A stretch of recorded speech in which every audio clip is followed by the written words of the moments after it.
넷째 날입니다. 그리스도의 마음. 순종하는 법을 배우셨다. 저주가 되셨다. 그리고 낮추는 자는 높아지리라 라고 하는 어절들이 보이는데요. 넷째 날에는 실제적으로 그리스도의 낮추시는 마음을 배워야 되지 않겠는가 라고 하면서 너희 안에 이 마음을 품으라 했던 그 품을 마음에 대해서 이야기를 하십니다. 넷째 날 우리가 배우는 것이 그리스도에게서 낮추는 마음을 배우자 라고 요약할 수 있겠습니다. 본문을 확인하겠습니다. 무하마드 알리는 내가 최고다 라고 말했습니다.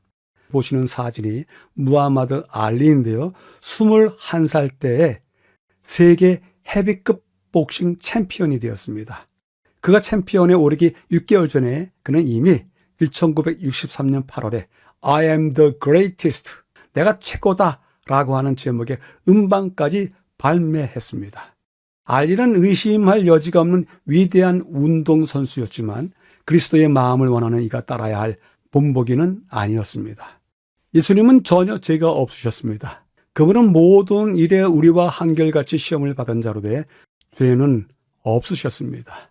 결코 죄를 짓지 않으셨고 죄된 생각도 하지 않으셨습니다. 알리와 달리 그리스도께서는 단 한 번도 내가 최고다라는 생각도 없으셨습니다. 히브리서 5장 8절은 하나님의 아들이었지만 몸소 고난을 겪음으로써 아버지 하나님께 순종하는 법을 배우셨다고 전하고 있습니다.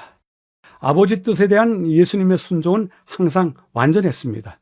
순종하기 어려웠던 순간이 분명 많았을 것이지만 단 한순간도 순종하기를 거부하신 적이 없으셨습니다.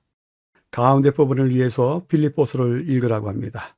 너희 안에 이 마음을 품으라. 곧 그리스도 예수의 마음이니 근본 하나님의 본체시나 하나님과 동등됨을 취할 것으로 여기지 아니하시고 오히려 자기를 비워 종의 형체를 가지사 사람들과 같이 되셨고 사람의 모양으로 나타나사 자기를 낮추시고 죽기까지 복종하셨으니 곧 십자가에 죽으심이라 라고 전하고 있습니다. 이 말씀은 많은 이들이 성경에서 가장 강력하고도 아름다운 말씀이다 라고 그렇게 생각합니다. 하나님이시며 그분과 동등하신 예수님께서는 단지 인간의 육신을 취하셨을 뿐 아니라 종이 되셔서 우리 죄를 위한 희생제물로 자신을 드리셨습니다. 단지 인간의 육신을 취하신 사람의 아들로 오셨다고도 하지만 그 아들의 본질도 종이 되신 것입니다. 우리 죄를 위한 희생제물로 자신을 드리신 것입니다. 바울은 다른 곳에서 그분이 우리를 위하여 저주를 받은 바 돼서 율법의 저주에서 우리를 속량하셨다고 하는데 나무에 달린 자마다 저주 아래 있는 자라고 하였습니다 하는 말씀에 따라서 그가 분명 저주를 받으신 것이 확실하게 드러납니다.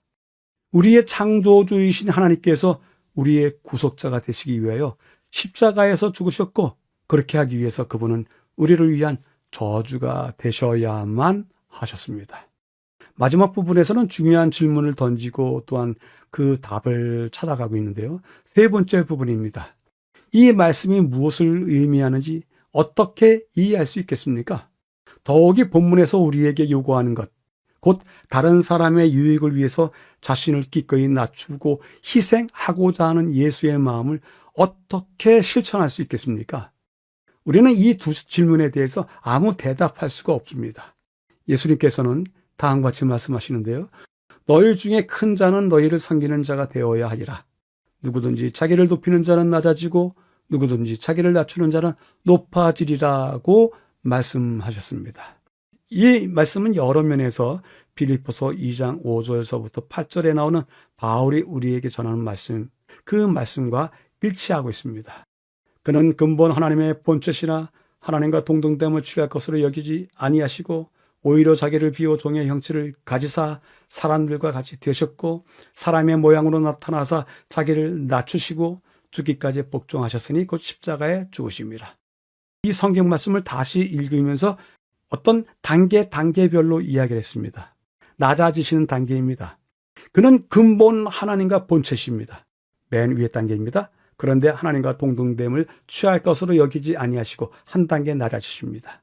그리고 오히려 자기를 비워 종의 형체를 가지사 사람들과 같이 되셨습니다. 더 낮아지시는 겁니다. 그리고 사람의 모양으로 나타나사 자기를 낮추시고 또 낮아지셨습니다. 결국 제일 마지막으로 낮아지신 모습은 죽기까지 복종하시는 낮아지심의 모습을 보게 됩니다. 바울은 여기서 무엇을 하든지 이기심이나 허영으로 하지 말라라고 이야기를 하는데, 빌립보서 2장 5절 8절, 그러한 모습을 허영으로 할 수 있다고 생각할까요? 허영으로 하지 못합니다. 겸손한 마음으로 다른 사람을 낮게 여기지 않으면 그 일 할 수가 없습니다. 낮아질 수가 없는 것입니다. 그래서 넷째 날에는 그리스도의 마음이 낮아지시는 단계들을 확인해 주고 있습니다. 교훈은 다음과 같이 이야기합니다. 너희 안에 이 마음을 품으라. 곧 그리스도 예수의 마음이니 종의 주인보다 더 큰가. 그리스도는 당신의 삶을 우리 모본으로 주셨다. 당하는 멸시로 마음이 들끓고 모든 실제 혹은 가상의 손해에 대해 분개한다면 그분의 명예를 실추시키는 것이다. 자아를 변호하고 자신의 위엄을 세우려는 일은 고상한 마음의 증거가 아니다. 우리는 보복의 정신이나 화를 쏟아내 영혼을 상처 입히기보다는 수백 번 잘못된 대우를 당하는 편이 더 낫다라고 전하고 있습니다. 많은 영감의 교훈의 이야기들을 읽지만 이 말씀만큼 깊은 감동을 주는 말씀은 없다고 생각이 됩니다. 세 번째 줄에 당하는 멸시로 마음이 들끓고 모든 실제 혹은 가상의 손해에 대해서 분개한다면 그분의 명예를 실추시키는 것이다. 우리가 어떤 멸시를 당한다 하는 마음이 생겨서 마음이 들끓습니까? 또한 손해에 대해서 분개하게 됩니까? 그렇다면 그리스도의 명예를 실추시키는 것입니다. 자아를 변호하고 자신의 위엄을 세우려고 하는 일은 고상한 마음의 증거가 아니라고 이야기합니다. 차라리 내가 보복하고자 하고 화를 쏟아내는 그러한 일을 통해서 영혼을 상처 입히기보다는 내가 수백 번 잘못된 대우를 당하는 편이 더 낫다라고 전하고 있습니다. 매우 감동적입니다. 넷째 날을 요약해 보겠습니다. 그리스도의 마음. 다루었던 주제는 그리스도에게서 그분의 마음을 배우자. 무슨 마음입니까? 낮추시는 마음입니다. 주님, 단 한순간도 순종을 거부하신 적이 없으셨다.